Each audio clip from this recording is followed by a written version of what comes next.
Welcome back to more Planetary Life. Today I'm going to create an underwater world. So essentially it's just a planet full of water, and although I wanted to create kind of like mangrove trees, there was an update that won't allow evolution parts without the required components. So it will have to be an actual underwater world without any cheating whatsoever.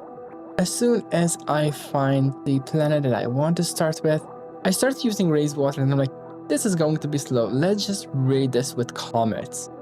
Once that was done, I adjusted the core heat because I didn't want the rain to change up, and I adjusted the albedos a bit to kind of create a balance. And yeah, with some changes there was some land that came up, but I still raised a bit the water, and then I used the lower land tool kind of create different dips to kind of have different temperatures.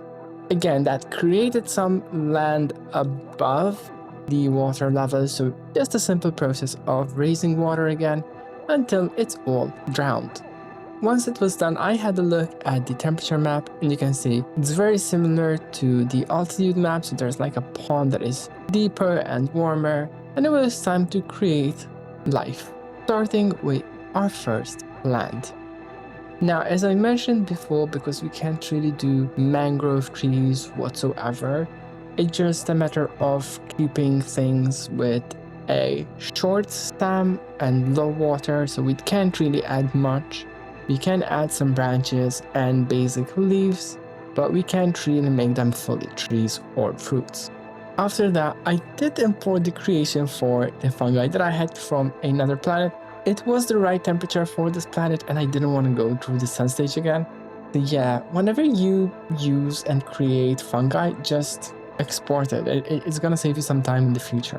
Then I just went around the planet as you're seeing and create random basic plants and basic animals. And in this planet, I did have a higher rate of mutation for both plants and animals. I also imported one creature that was photosynthetic. Again, I didn't want to go through the cell stage again, and just something that I've created, and it's going to have a bit of diversity in the diets. Because there isn't as much to do in this planet other than focusing on creatures, I decided to help out with some manual evolution. So I created this clam, for example, because clams are obviously sea life creatures. I also generated this turtle. Now, actually, a mistake I made, apart from like trying to have a neck that is a bit more realistic, I put two sets of legs, but without fins, it doesn't have the swim ability. So it just walks at the bottom, but it's so funny the way it looks. Then I created what I call this golden crab, which it's the best thing I can make for a crab. It's not really like flat shaped, but it had the pincers, it had 3 sets of legs, and it was carnivorous, so it started to eat out the other species, as we can see, so it's starting to spice up some life. Then I wanted to create a kind of a sea snake. I'm not sure what to say about this, because it's in some ways really cute, but it's also derpy. You add a bunch of body parts of similar size, you add a tail, which makes it a much more longer thing, but then there is kind of a bit of a limitation on what you add. So I've created a neck, so you can see like the head is a bit more longer as well and exposed and like above, and when you see it here, it's derpy, alright. Once I've created those creatures, I just let the world run for a bit, and I was like observing it and really enjoying it. Like, thousands of creatures and plants.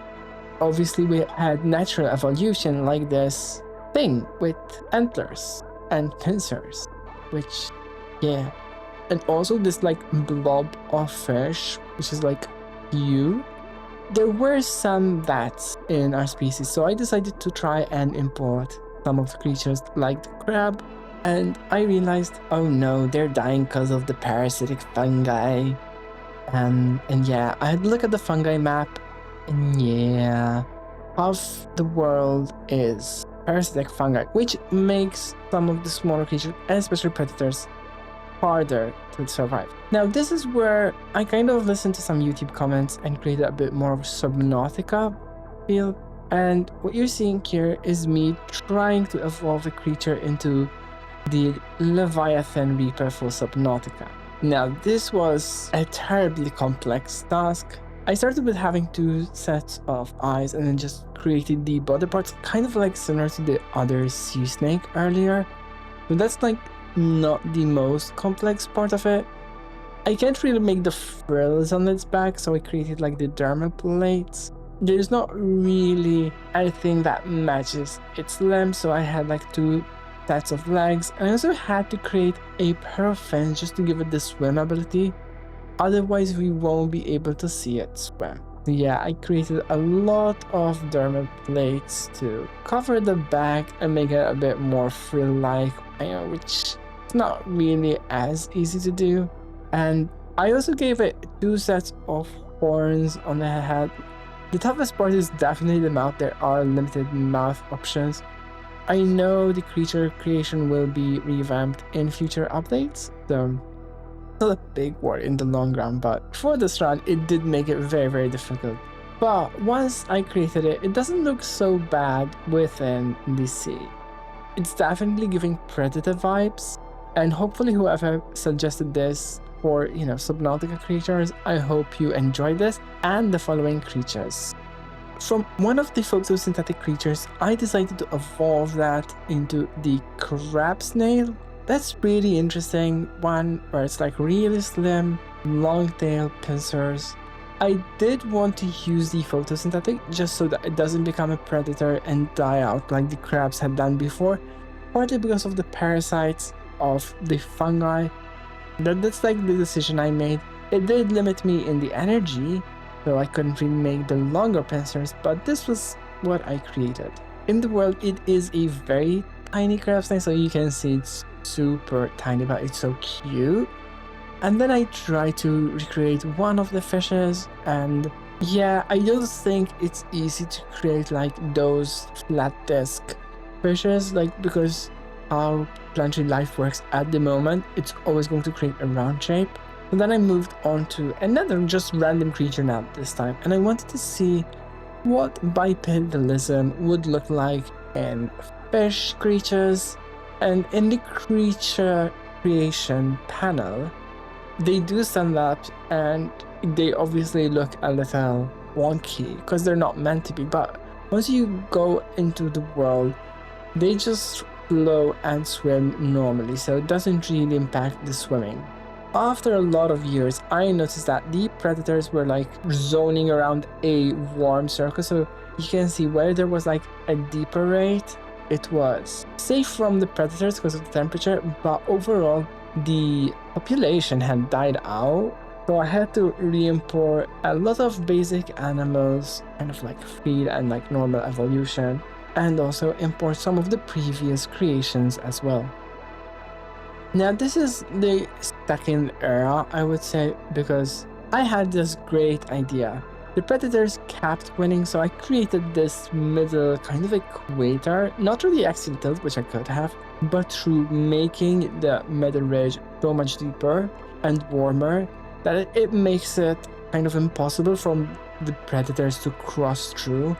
And that way we can kind of have 2 separate biomes of species. With that idea, I decided to import a bit more basic animals again and hopefully create a bit more balance. You can see I've imported some of the things, like we have the green snakes, we have the Leviathan Reaper, and zooming in on these, they have definitely evolved. I'm not sure how, but they definitely feel evolved from what I had created them. They just feel different in how they move. And then we had some of these like crab snails evolve very differently, like this one grew fins, so it was swimming. It was nice to see some variety, and obviously we have the Leviathan Reaper just sneaking around, ready to hunt for its prey.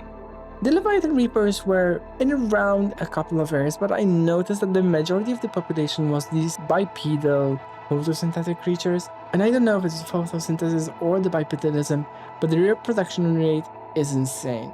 So I had to use the kill species and yeah, wipe out a bunch of them to try and leave more room for the other type of creatures to survive and hopefully create a more balanced planet. I also tried again to re-import the crab, and I mean it died right away with the parasitic fungi. So I decided to import it and just have a little bit of fun with it before it probably goes extinct in like a minute. I gave it a set of wings, which, mind you, because of its shell, it does not fly. It's non-functional. But when we zoom into the world, it's like a mosquito in a clam, and I think that's genius. Back to the world population, you can see it's all yellow, it's all photosynthetic animal, and maybe I should really give up on using photosynthetic animals because they always take over the balance in a sense. In a way, they're great because predators need something to eat, so having a lot of prey is definitely useful. But some of them are cute in how they evolve. These are like Pokemon like with pincers and swimming and tails, and maybe it's fine just because they're so cute. I'm not mad at it because I love seeing these crab snail creatures. And obviously, the log snake, it keeps on living, and it's really nice to observe the creatures under the water, to be honest. That was kind of it for me for this world. I mean, there's not really much I can do.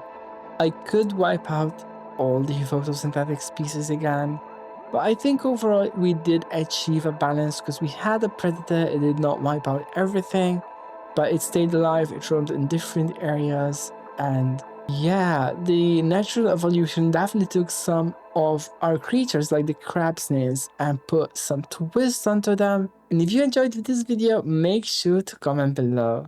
Thank you for watching, bye bye.